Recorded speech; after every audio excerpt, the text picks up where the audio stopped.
নমস্কার বন্ধুরা, অদিতিস ডেলি ব্লগে আপনাদের সবাইকে জানাই সুস্বাগতম। আজকে আমি বানাবো কাশ্মীরি আলুর দম। তার জন্য আমি আলুগুলো একটু বড় বড় করে কেটে নিয়েছি।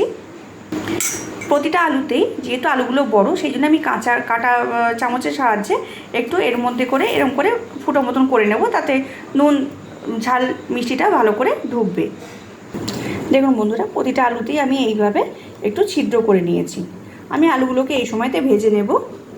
সর্ষের তেল নিয়ে নিয়েছি, তেল গরম হয়ে গেছে। আমি আলুগুলোকে এখন একটু ভেজে নিচ্ছি। আলুগুলো ভাজা হোক।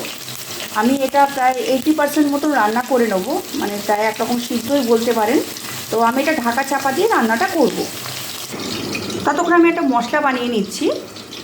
নিয়ে নিচ্ছি টক দই,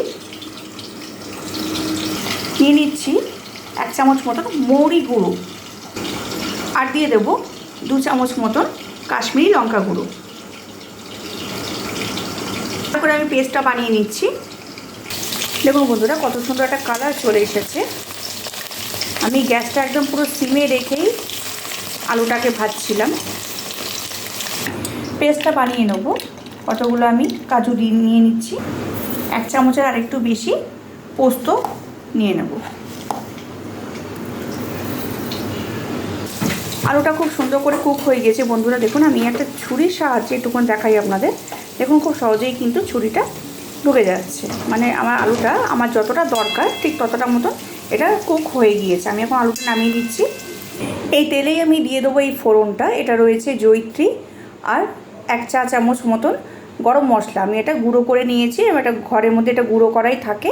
তো আমি এটা ফোড়নে দিয়ে দিচ্ছি। তার সাথে দিয়ে দিচ্ছি হিং।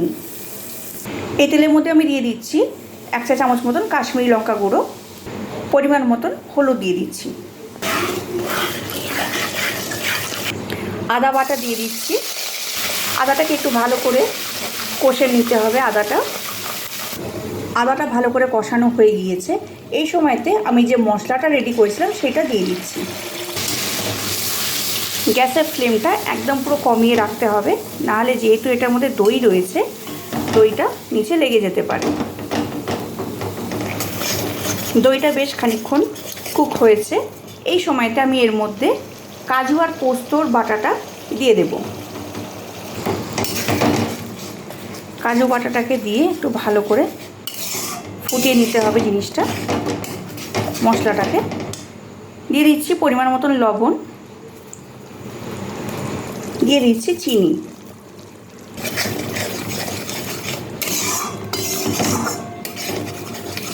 গ্রেভিটা ফুটে উঠলেই আমি যে আলুগুলোকে ভেজে রেখেছিলাম সেইগুলো দিয়ে দেব। আলুগুলোকে দিয়ে দিচ্ছি।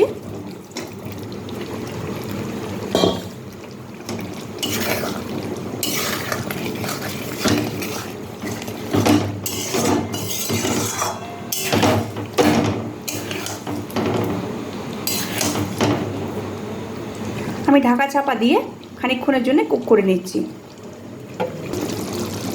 রান্না কমপ্লিট হয়ে গেছে বন্ধুরা। আপনাদের যদি ভালো লেগে থাকে রেসিপিটা, অবশ্যই করে একটা লাইক কমেন্ট শেয়ার করতে ভুলবেন না। আর আমার চ্যানেলটাকে সাবস্ক্রাইব করে দেওয়ার অনুরোধ রাখলাম। ধন্যবাদ বন্ধুরা। শেষে আমি ধনিয়া পাতাটা একটু দিয়ে দিলাম।